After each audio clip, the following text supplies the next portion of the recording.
حضور کی آپ جانتے ہیں حقیقی بہن حقیقی بھائی کوئی نہیں، در یتیم ہے۔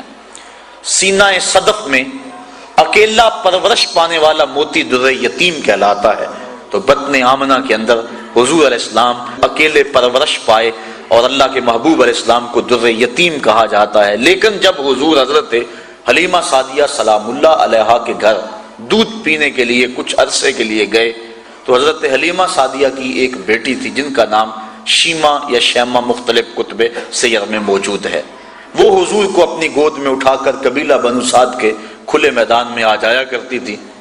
اور آپ نے بھی دیکھا ہوگا ہمارے دیہاتوں میں یہ رواج موجود ہے، اب بھی کہیں تو دم توڑ گیا لیکن آج بھی رواج جگہ جگہ موجود ہے کہ شام کے وقت جب عورتیں کھانا پکانے میں مصروف ہوتی ہیں تو بہنیں اپنے بھائی اٹھا کر باہر کھلی جگہ پہ لے آتی ہیں، اور ہر بہن کا مزاج یہ ہے کہ میرے بھائی سے سونا زمانے میں کوئی نہیں۔ وہ ایک مفکر نے کہا ہے کہ خوبصورتی دیکھنے والے کی آنکھ میں ہوتی ہے، تو ہر بہن کا مزاج ہے چاہے کالا کلوٹا کیوں نہ اس کا بھائی، اسی لیے چندہ ماموں کہا جاتا ہے نا، ہر بہن اپنے بھائی کو چاند کہتی ہے۔ جب بچیاں اپنے ویر لے کر قبیلہ بنو سعد کے میدان میں آتی تو ہر کوئی کہتی کہ میرے بھائی کا جوڑ نہیں۔ اگر کسی کی رنگت کالی ہوتی تو وہ نقوش کو معیار حسن قرار دیتی کہ حسن کا تعلق رنگت سے نہیں نقوش سے ہے، میرے بھائی کے نقوش تو دیکھو۔ اور اگر کسی کا رنگ سفید ہوتا تو وہ کہتی کہ رنگ نہیں تو کچھ نہیں، میرے بھائی کا رنگ بڑا چٹا ہے لہٰذا میرا بھائی بڑا خوبصورت ہے۔ بحث مباحثہ ہو رہا ہوتا اور کوئی ماننے کو تیار نہ ہوتی کہ میرا بھائی کسی سے کم ہے، اتنے میں حضرت شیمہ اپنے ویر محمد کو اٹھا کے لے آتی، اور جو ہی وہ آتی اور کہتی ہاں میرا بھائی بھی آ گیا، تو وہ کہتی نہیں شیمہ تیرے ویر کا مقابلہ تو نہیں نا۔ تو کتب میں آتا ہے کہ حضرت شیمہ کا سر فخر سے بلند ہو جاتا اور پھر حضور کو سینے سے چمٹا لیتی اور دعا دیتی، ربنا ابقِ لنا محمدا حتی اراہ یافعا وامردا، اے اللہ میرے ویر محمد کو سلامت رکھنا، اس کو شالا نظر نہ لگے، میرا ویر آج بچوں کا سردار ہے، کل میں اپنی آنکھوں سے دیکھوں کہ جوانوں کی بھی سرداری کرے۔ حضرت شیخ محقق نے بھی اس واقعہ کو لکھا ہے، کتب سیر میں موجود ہے کہ ایک غزوے میں حضرت شیمہ کے قبیلے کے ساتھ لڑائی ہوئی، چونکہ ان کی شادی ہو گئی، اولاد ہو گئی۔ جس قبیلے میں حضرت شیمہ کا نکاح ہوا تھا مدینہ شریف کے دور میں، مدنی دور میں حضور کی لڑائی غزوہ اس قبیلے کے ساتھ ہوا۔ اس قبیلے کے کافی لوگ پکڑے گئے، گرفتار ہو گئے، کچھ قتل کر دیے گئے۔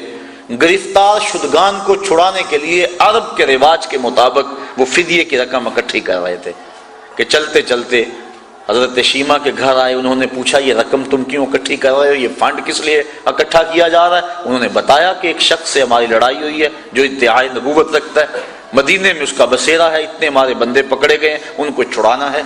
کہا کیا نام ہے اس کا؟ کہا نام اس کا محمد ہے صلی اللہ علیہ وسلم۔ بس آنکھوں سے آنسو جاری ہو گئے۔ کہا اچھا اس نے تمہارے بندے پکڑے؟ کہا ہاں۔ کہا پھر رقم اکٹھی نہ کرو۔ کہا کیوں؟ کہا مجھے ساتھ لے چلو۔ کہا تو کیا کرے گی؟ کہا میں تمہارے بندے چھڑا کے لاؤں گی۔ کہا تو کیسے چھڑائے گی؟ کہا وہ میرا ویر لگتا ہے، وہ میرا بھائی لگتا ہے۔ قوم کے سردار ساتھ ہیں، حضرت شیمہ قوم کے سرداروں کو لے کر حضور کے خیمہ نوری کی طرف بڑھ رہی ہیں۔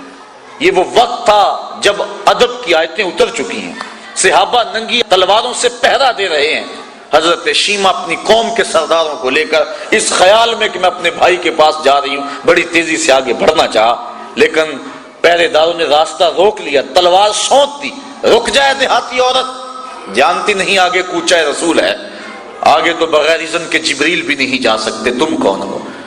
حضرت شیمہ کو جب روکا گیا تو انہوں نے تلوار کو جھٹک کے پیچھے کرتے ہوئے کہا خلو سبیلی وَعْلَمُوا انا اخت نبیکم، میری راہیں چھوڑ دو، مجھے جانتے نہیں میں کون ہوں، میں تمہارے نبی کی بہن لگتی ہوں۔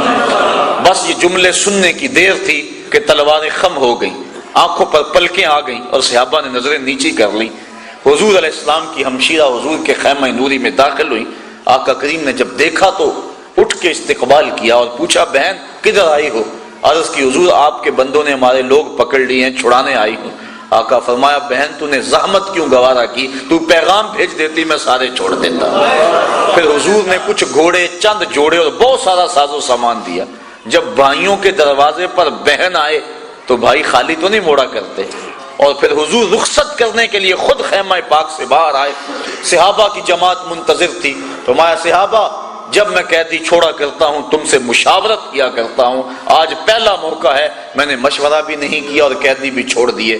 کہا بندہ نواز جو چاہیں آپ کریں لیکن ارشاد تو کر دیں کہ آپ نے آج مشورہ ضروری کیوں نہیں سمجھا. فرمایا آج میرے دروازے پہ میری بہن آ گئی تھی. تو دنیا کے سامنے عملاً بہن کے وقار کو رکھا. جس معاشرے میں بیٹی کی توقیر نہیں تو اس معاشرے کو بیٹی کی توقیر سکھائی. بہن کی آبرو نہیں تھی, عملاً بہن کی آبرو لوگوں کے سامنے رکھی.